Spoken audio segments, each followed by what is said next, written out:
మీ business ఏదైనా మీ ఊర్లో promotion చేయాలంటే అది సుమన్ టీవీతోనే సాధ్యం. ఇప్పుడే సంప్రదించండి. Akhila Bharata forward bloc party Netaji Subhash Chandrabose 1939 సంవత్సరంలో స్థాపించడం జరిగింది.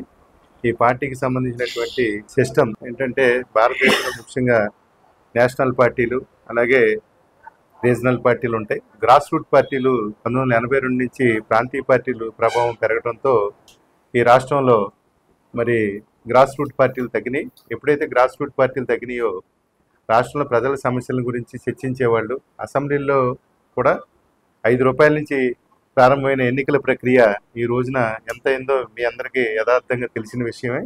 మరి 20 కోట్ల నుంచి 40 కోట్లు ఉంటేనే కానీ ఒక అభ్యర్థి డిపాజిట్ ఉంటేనే కానీ మన ఆంధ్రప్రదేశ్లో ఉన్న 2 రీజనల్ పార్టీలు కూడా సీట్లు ఇవ్వని పరిస్థితి ఉంది. అలాంటి పరిస్థితి నడుస్తున్న ఈ తరుణంలో మరి అఖిల భారత ఫార్వర్డ్ బ్లాక్ తరఫున సామాన్యమైన కార్యకర్త నామినేషన్ వరకే తన తన తన తన ఉన్నటువంటి సొమ్ముని పెట్టి ప్రజల ముందుకు రాబోతూ ఉన్నాడు. మేము కోరేది ఒకటి ఏంటంటే రాష్ట్రం సమగ్రాభివృద్ధి చెందాలి. అలాగే 100 రోజుల అసెంబ్లీ సమావేశాలు ప్రతి సంవత్సరంలో జరిగే సందర్భంలో ఆ జీవోలు రకరకాలైనటువంటి జీవోలు చర్చించబడతా ఉంటాయి.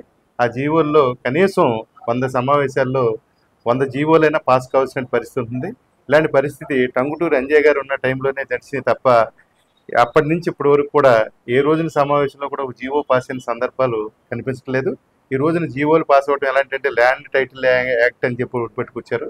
తల్లిదండ్రులతో సంబంధం లేకుండా, ఎవరితో సంబంధం లేకుండా, డాక్యుమెంట్తో సంబంధం లేకుండా ఒక టైటిలింగ్ యాక్ట్ని అదో విప్లవాత్మక మార్పుల ఆంధ్రప్రదేశ్లో మరి జగనన్న ప్రవేశపెట్టాడని ఒక పక్కన చెప్తా ఉన్నారు.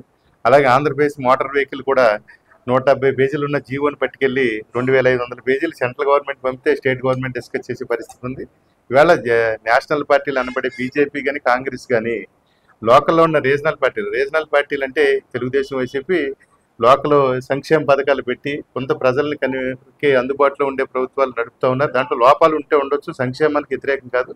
కానీ అయినప్పటికీ కూడా మితిమీరిన సంక్షేమ పథకాలు ప్రవేశపెట్టి ఉన్నటువంటి కేంద్రంలో అధికారంలో ఉన్నటువంటి పార్టీకి అనుబంధంగానే ఇవాళ బీజేపీకి అనుబంధంగా టీడీపీ కానీ అటు వైసీపీ కానీ జనసేన కానీ నడిచే పరిస్థితులు ఉన్నాయి. ఈ పరిస్థితులు యథాతథంగా ఎలా కొనసాగితే రాష్ట్రం దివాళా తీసే పరిస్థితి ఉంది. ఇంకో పక్క సచివాలయం తాకట్లు పెట్టారని ఒక రకమైన కామెంట్స్ వస్తూ ఉన్నాయి. రకరకాల జీవోలు వస్తూ ఉన్నాయి. ఆ జీవోల మీద ఏటి మీద కూడా చర్చించే పరిస్థితి లేదు. ₹12 అమ్మాల్సిన పెట్రోల్ తీసుకెళ్లి సెంట్రల్ గవర్నమెంట్ ₹45 లూటీ చేస్తే స్టేట్ గవర్నమెంట్ ₹40 లూటీ చేసి మరి పెడుతున్నారు. ఈ జిఎస్టీఏ ఈ దేశానికి శ్రీరామ రక్ష అని చెప్పారు. అమెరికా లాంటి దేశాల్లో కూడా 3% జిఎస్టీ ఉంటే మరి ఇలా ఆంధ్రప్రదేశ్లో మరి ఎంత జిఎస్టీ 32 వరకు జిఎస్టీ వసూలు చేస్తున్న పరిస్థితులు ఉంది. మేము ప్రధానంగా నేను ప్రస్తావన చేస్తుంటే నేషనల్ పార్టీలు, జాతీయ పార్టీలు రాష్ట్రంలో ఉన్న రీజనల్ పార్టీని క్యాప్చర్ చేసేటటువంటి పరిస్థితులు, అదుపు చేసే పరిస్థితులు ఉన్నాయి. ప్రజల్లో నైతికతని, ప్రజల్లో యొక్క మార్పుని అందుబాటులో ఉండేటట్టు మీ స్పందన కూడా ఉండాలని చెప్పి అందరినీ కోరుతున్నాం. ఫార్వర్డ్ బ్లాక్ పార్టీ ఎన్నికల సింబల్ సింహం గుర్తు మీద ఓటేయటం ద్వారా గ్రాస్ రూట్ పార్టీని అంటే చట్టాలు, జీవోలు, చట్టసభల్లో నడిపేటటువంటి యంత్రాంగాన్ని నడిచే సిస్టమ్ డెవలప్ అవుతుందని మేము ఫార్వర్డ్ బ్లాక్ కోరుతా ఉన్నాం. నేను ఒక సామాన్యమైన కార్యకర్తగా ఆల్ ఇండియా ఫార్వర్డ్ బ్లాక్లో ఒక 7-8 సంవత్సరాల నుంచి పనిచేస్తున్నాను.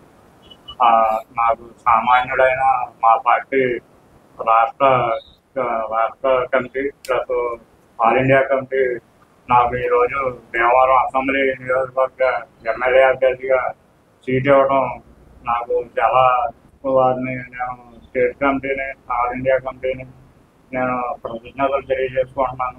ఇవాళ ఈ రాష్ట్రంలో ఉన్నటువంటి ఇప్పుడు పరిపాలిస్తున్నటువంటి ప్రభుత్వం, ప్రతిపక్షంగా ఉన్న పార్టీ కూడా రెండు కూడా బీజేపీకి అంటగాగుతున్నాయి. రెండు ప్రత్యేక హోదా పేరు మీద పోరాటం చేస్తామని ఆనాడు వాగ్దానం చేసి వేళ విషయాలు ఎత్తకుండా అదే బీజేపీని సపోర్ట్ చేస్తా అంటగాగుతున్నాయి. అందువల్ల మా పార్టీ అలాంటి పార్టీలన్నీ కూడా ఓడించాలని చెప్పేసి విజ్ఞప్తి చేస్తున్నాయి. మా పార్టీ చేసింది ముఖ్యంగా చంద్రబాబు నాయుడు గారు 5వ గార్డు నుంచి 3వ గార్డు దాకా కుదిస్తామని చెప్పేసి నిన్న చెప్పారు. వేళ పేపర్లో కూడా వచ్చింది. అది ఈ శేరాది రుమారు ఆయన కాదు కదా, మోడీ గారు కూడా ఏం చేయలేడు. అది 5వ గార్డు నుంచి 3వ గార్డు కుదింతున్నటువంటిది అనేక ముఖ్యమంత్రులు అయిపోయారు, అనేక మంది ప్రధానమంత్రులు అయిపోయినట్టు వాగ్దానాలు చేసి ఇలాంటి మాయపూరితమైనటువంటి వాగ్దానాలు చేసి కైక్లూరు యొక్క ప్రజల్ని మోసం చేయటమేనని చెప్పేసి ఈ సందర్భంగా మీకు విజ్ఞప్తి చేస్తున్నాను. అందువల్ల ఈ యొక్క బీజేపీతో అంటగాగే పార్టీలను ఓడించాలి, అలాగే బీజేపీని ఓడించాలి. ఈ రాష్ట్రంలో ప్రశ్నించే, ఈ రాష్ట్ర సమస్య పోరాడేటువంటి ఆల్ ఇండియా పార్టీ అభ్యర్థి గెలిపించాలని విజ్ఞప్తి చేస్తున్నాను.